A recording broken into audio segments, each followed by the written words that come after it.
Okay, today we're going to read for my extremely exclusive audience of topic 2 from the book for trauma recovery and empowerment. This says what it means to be a woman. It's the second topic choice. There are feelings and experiences that most women share. For example, we all go through puberty and menopause. In addition, we all get complicated and contradictory messages from our family, our culture, and society about what it means to be a woman. You may be told to be weak and then to be strong, to be less smart and then to do well in school, to look the best you can and then to stop paying so much attention to your appearance. Add a history of abuse, and the picture becomes even murkier. Was I abused because I was female? Is it therefore bad to be a woman? Lots of women report that they have no understanding of what it means to be a woman. Consequently, they don't feel good about themselves. Exploring the topic of what it means to be a woman may help you resolve some of the complexity and contradiction around the issue. There is no right answer. There are many, but only some of them are right for you. Hopefully this chapter will help you discover things about your womanhood that you can acknowledge and treasure, and help you learn what it means to you to be a woman. As you continue on this healing journey, you may want to return to the thoughts and feelings you discover in this chapter. First question: whom do you admire?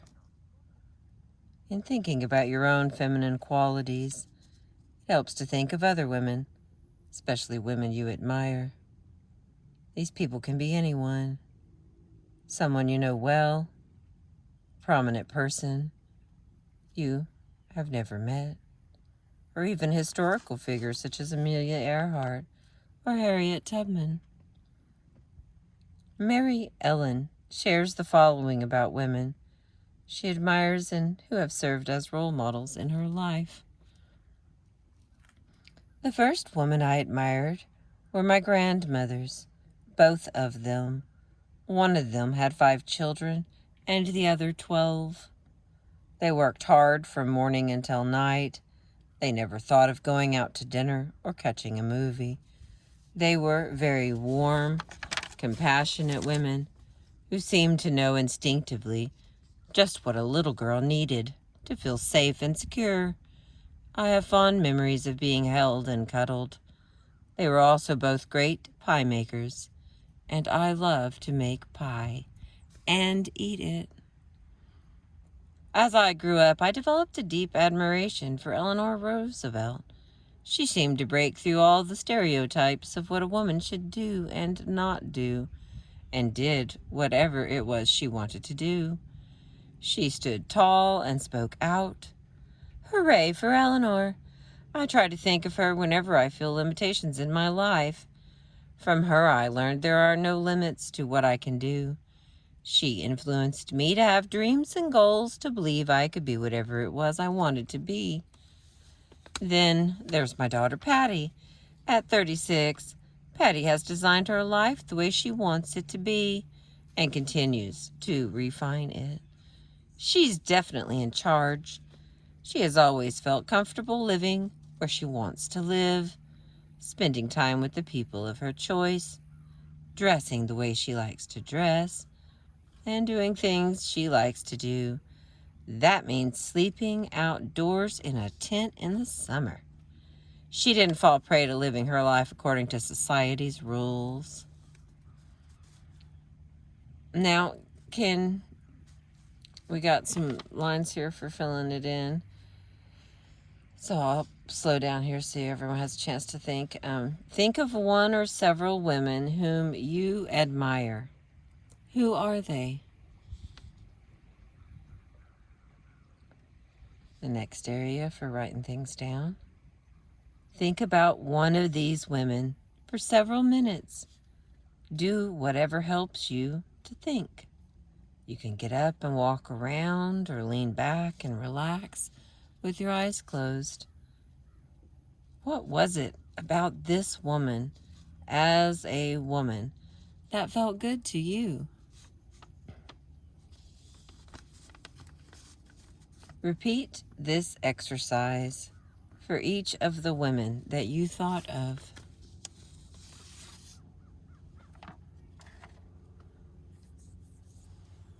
The next part is, if you can't think of a woman you admire, that's okay too. Maxine draws a blank when she tries to think of a woman she admires. I grew up with a family of women I loved, but no one ever seemed up on a pedestal. I can't remember my mother encouraging me to look for the good things in myself. I can remember my mother encouraging me to look for the good things in myself. Now, let's take a look at some of the thoughts, feelings, and sensations connected to being a woman. Make yourself comfortable. Sit back and relax. Take a few deep breaths. Then answer each of the following questions with the very first word or phrase that comes into mind. Try not to think about your answers, and do not censor it. If your answer does not make sense to you, that's okay. Just let it be what it is. The first one, what do you think about being a woman?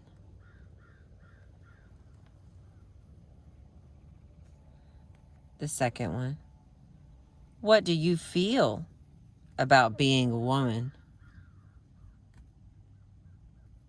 The third one, what is the first sensation you feel when you think about being a woman? And the last, are you surprised by your answers? Yes or no? For now, do not worry about your answers.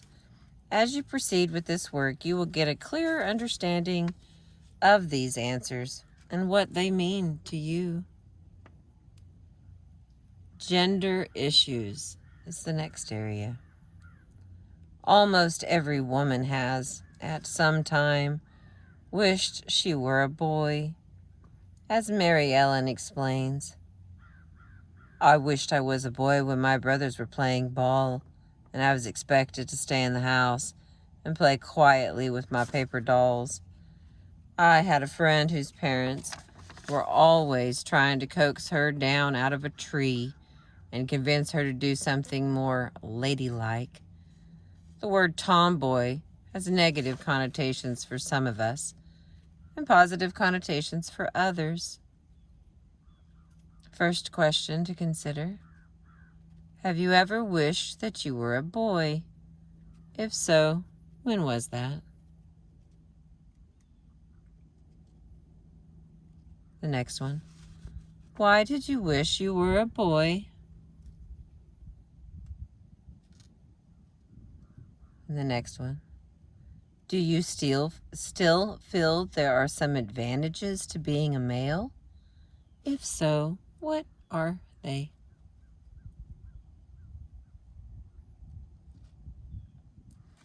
And the final thing here, excuse me. Are you glad you are female? Why or why not? The next category is family issues. Your family of origin, those people you grew up with, often have a lot of influence over how you continue to feel about yourself. The messages you received from your family from the time you were born are hard to change when you get older. Excuse me. One woman shared the following.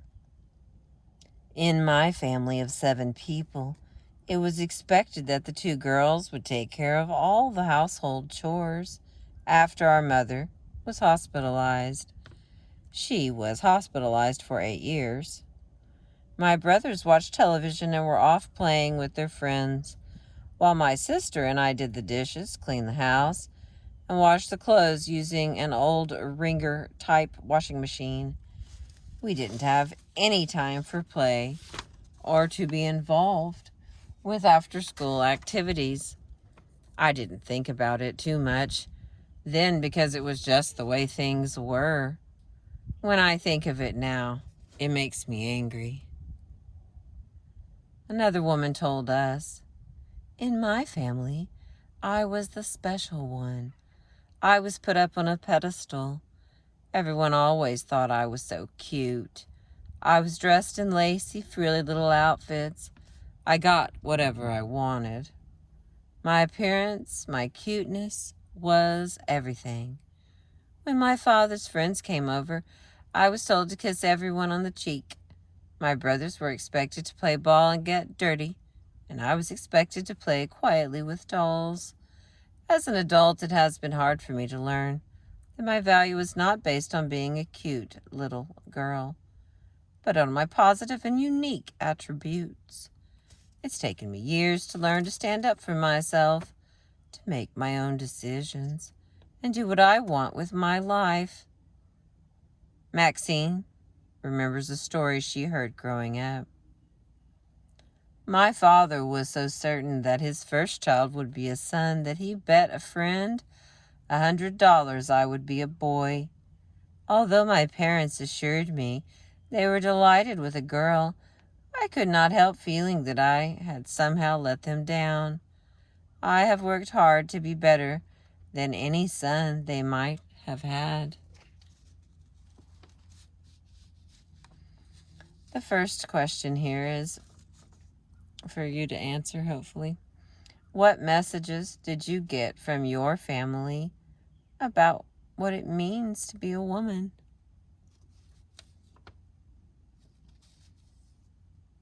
How did your family treat boys and girls differently? How do you think this has affected the way you feel about yourself as a woman?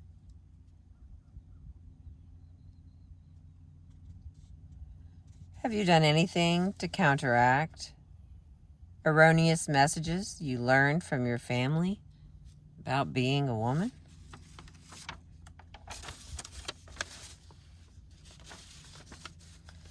The next category, societal issues. The way women are depicted in advertising, music, movies, and television can have a strong influence on how you feel about yourself as a woman.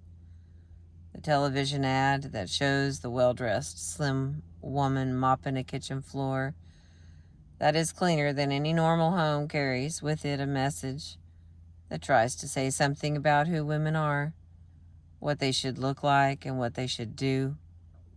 Many women who cannot meet these standards are left feeling that there is something wrong with them. Ads for undergarments such as the Nobody's Perfect bra give women a message that they are just not quite right, as do the proliferation of advertisements for products to create change in the natural ways we look and smell. Every woman's magazine has an article on how to lose weight, along with one or several on flattening your tummy or tightening your butt, and how many women have suffered through the agonies and aftermath of breast implants so that they would more closely meet society's ideal. In movies, magazines, and newspapers, women are portrayed as sex objects and sexual commodities.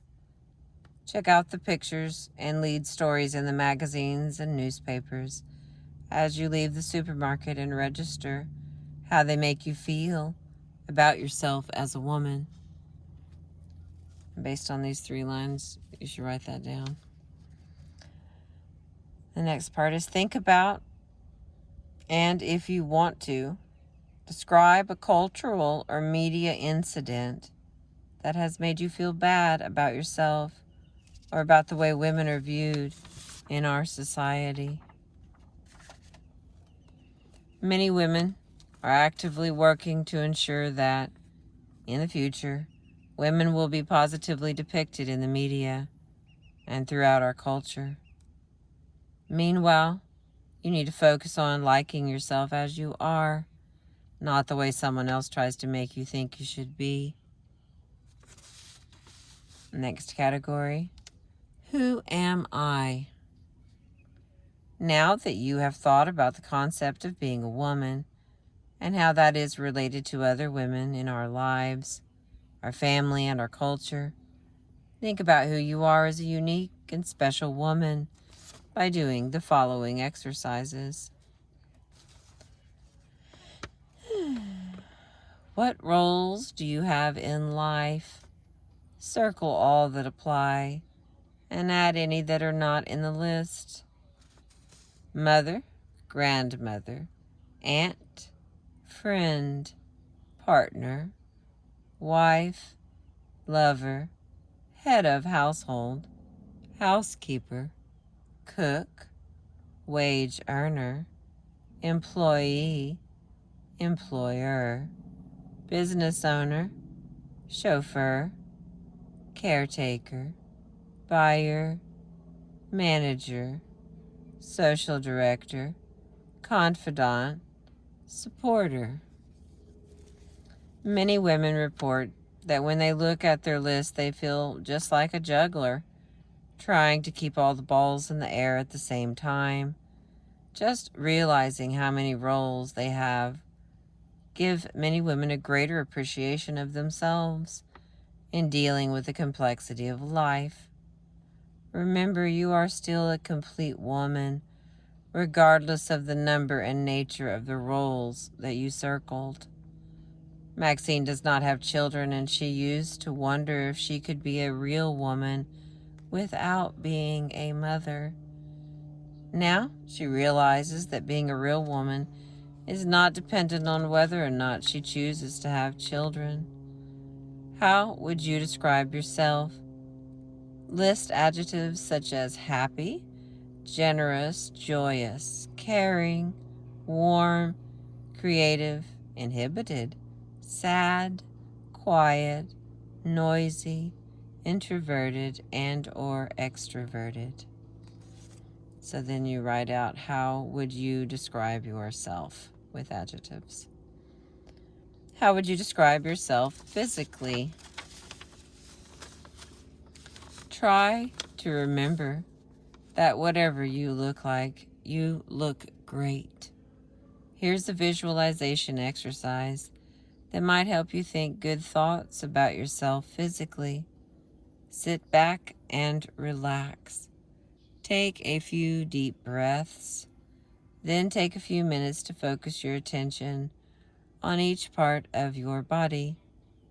You can start with your toes and work up, or begin with the top of your head and work down.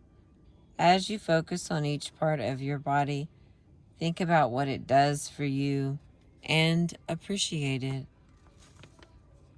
Write down, the next category, feeling good about yourself.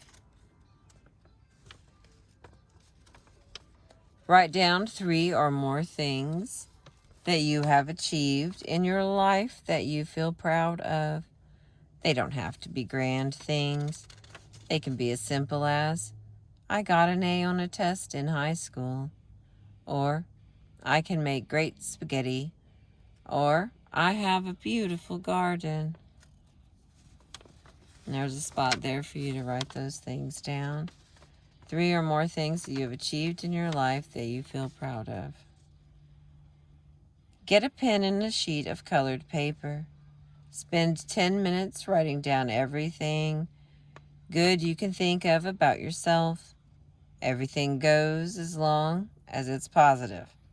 If you have a hard time writing good things about yourself for 10 minutes, you can repeat the same things over and over. Or ask a supportive person to tell you some good things about yourself When you are done, read what you have written.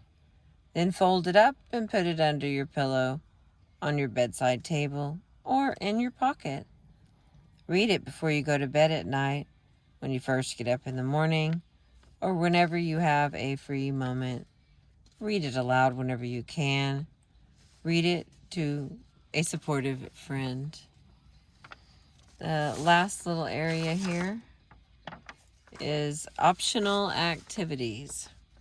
All of the exercises in this book are optional in that you don't have to do them if they make you feel uncomfortable.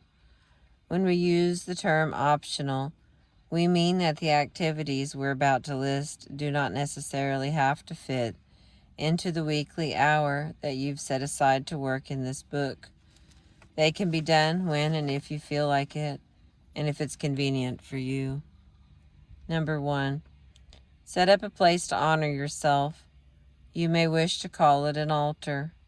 It could be the top of a bureau or a box, a corner of a table or the whole table, or a shelf. Gather things that are special to you and arrange them in a way that appeals to you. Your altar could include things such as shells, stones, pictures of yourself along with other people, places, and events that are special to you.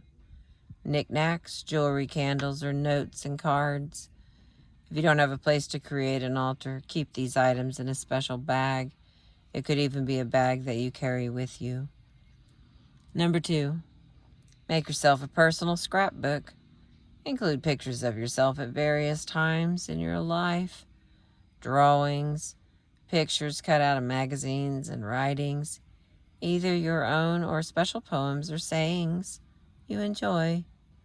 Take as much or as little time as you want to do this activity.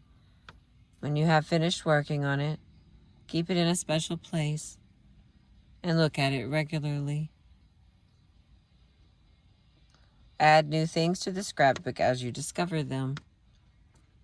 Number 3, make a collage of yourself with the goal of expressing your uniqueness. Get a big piece of paper, some glue, scissors, and one of several magazines that you enjoy. Cut and paste a personal collage that expresses unique aspects of yourself. Number 4, think back to when you had your first menstrual period. Share this story with a good friend and ask her to share her story with you. As women, one thing we all have in common is menstruation, and sharing these sometimes funny or embarrassing stories can make us feel closer to each other. Number 5, read any of the following books on female identity and images of womanhood. Faludi, Susan, book is Backlash from New York, Crown, 1991. Maxine Harris, Down from the Pedestal, New York, Doubleday, 1994.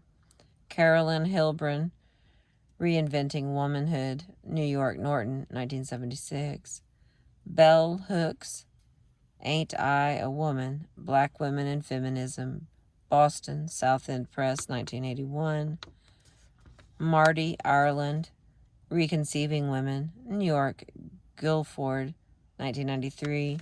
And Naomi Wolf, The Beautiful Myth, New York, Anchor, 1991. And the very final part, things to remember every day. Copy the following rights on a piece of paper, fold it up and carry it in your pocket or purse. Take it out and read it whenever you have a few moments to spare. Riding on the subway, waiting for the bus or an appointment, before you go to bed or while dinner is cooking. I have the right to be treated with dignity, compassion, and respect at all times. I have the right to make my own decisions about the course of my life. I have the right to have dreams and to work towards making these dreams come true. I have the right to feel good about myself as a person and as a woman. I have the right to choose who will be my friends, whom I will spend time with, and whom I will confide in. I have the right to make mistakes. I have the right to change my mind. Have you ever heard the saying, if you haven't changed your mind lately, maybe you don't have one? I have the right to be happy. I have the right to ask for what I want. I have the right to follow my own values and standards. I have the right to express all of my feelings, both positive and negative. I have the right to say no. I have the right to determine my own priorities. I have the right not to be responsible for others' behaviors, actions, feelings, or problems. I have the right to my own needs for personal space and time. I have the right to be in a non-abusive environment. I have the right to change and grow. I have the right to have my needs and wants respected by others. I have the right to be uniquely myself. Thank you for listening. I appreciate you.